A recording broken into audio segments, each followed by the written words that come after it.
Alright, so in the last video we went over graphing quadratic equations in standard form. Now they look a little different. Now they're in what we call vertex form. So how do we graph these? What do we do when we have an equation in vertex form? And it actually makes things a lot easier. We don't have to solve for the axis symmetry. We don't have to solve for the vertex. It's all just given to us within this equation. So we can start off. It's in vertex form, so it tells us what the vertex is. And the vertex is just this and this, but you flip the sign of what's inside the parentheses. So we have 1, 2, but since this is a plus 1, we make it a negative. So it's just -1, comma.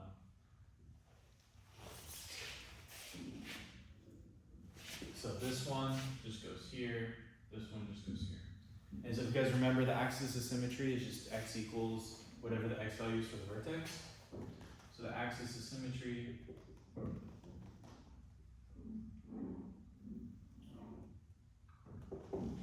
is just that x equals -1. And so we didn't have to do any math there. We're just clearly identifying. This camera angle seems off. That's a little better. So yeah, x equals -1. So we can go to our graph. We'll make it to the left. And over at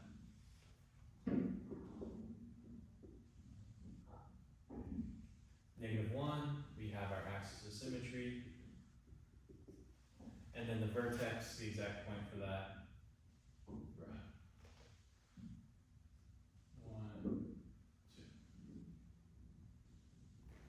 Okay.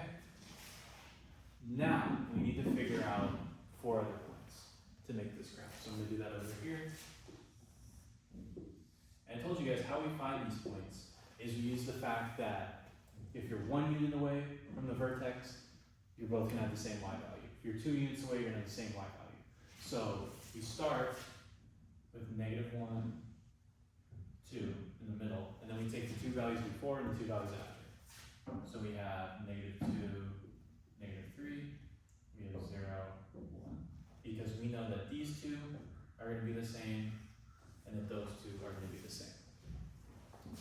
So I'll plug them in, I'll do the math over here. So we're just plugging them into our original equation.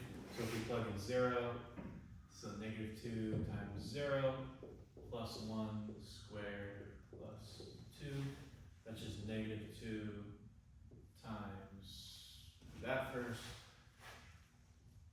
1 plus 2, this is just -2 plus 2, which is 0. So at 0, we're going to be 0, so that means that -2 are also going to be 0. Next, let's do 1. So we have -2 times 1 plus 1 squared plus 2.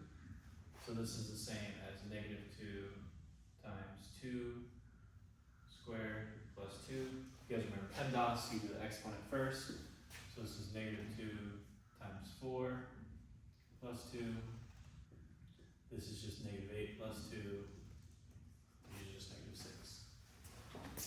So these are both going to be at -6.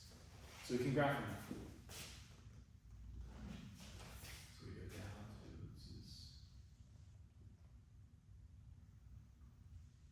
I'm going to be lazy and just say this is -6. Alright, so -3, -6, -2, 0.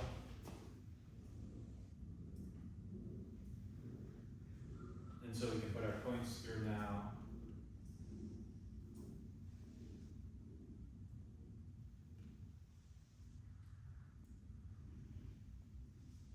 There we go. That's our graph. You can see it's facing downwards. That's because you have a -2 in front. So that's why it's facing downwards. Let's just go over a couple of characteristics before we end this video though. So you've already identified the vertex and the axis of symmetry. Let's figure out a couple more things.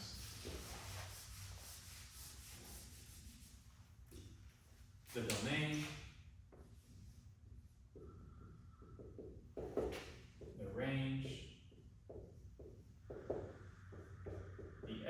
x-intercepts,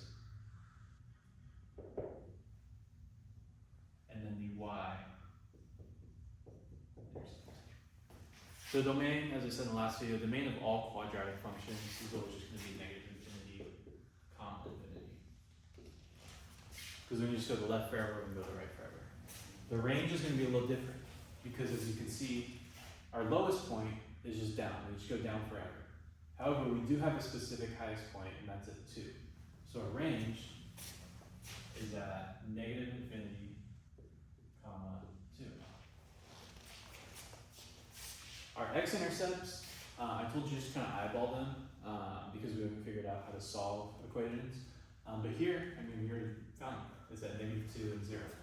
So negative 2, comma 0, and 0, comma 0. And then lastly, the y-intercept we find by plugging in 0 into the equation. And so we did that already. So we got that it's at 0, comma 0. But if we didn't find it already, we just take this equation, plug in 0 for x, and then we get this our y-intercept. One more thing I'm going to go over real quick. Transformations. So let's say we have the equation g of x equals x squared. How does this equation look different from this equation? And there's a couple things that you can use to make these distinctions. So first off, let's just kind of go piece by piece. How do they look different? This one has a negative in front, this one has a 2 in front, this one has a +1 inside, and a +2 outside. So there's 4 differences. So what do each of those 4 things do? Okay, well this negative here, what does that do? You should know that it flips the graph. So when it was a positive out in front, like our last video, our graph looked like a U, but since it's a negative, it makes our graph look like an N. That's why this graph goes downwards like an N. Next, this 2, this is probably the hardest one to conceptualize. But this 2, it makes our graph skinnier. Because if there was no 2 in front, it's making the numbers get bigger at a faster pace. So when the y values get bigger at a faster pace, it means you start going down faster and our graph looks skinnier. Whereas if this was like a fraction, like 1/2, it would be making our graph look wider since the y values will kind of get bigger at a slower rate and we kind of look a little wider like that. So that's how you figure that out. If this term is greater than 1, it's going to make your graph skinnier. If it's less than 1, it's going to make your graph wider. This +1, what does it do? Well, we can just look at the vertex to say that. This +1, it moved our graph, it moved the vertex 1 to the left. So before the vertex, the axis of symmetry was at 0. It was on this line. But that +1, it moved it just 1 to the left. And similarly with that +2, it moved the vertex up 2 units. So those are the 4 things. This negative, it flips our graph. This 2, it makes our graph skinnier. This 1, it moves our graph 1 to the left. This 2 moves our graph up 2 units.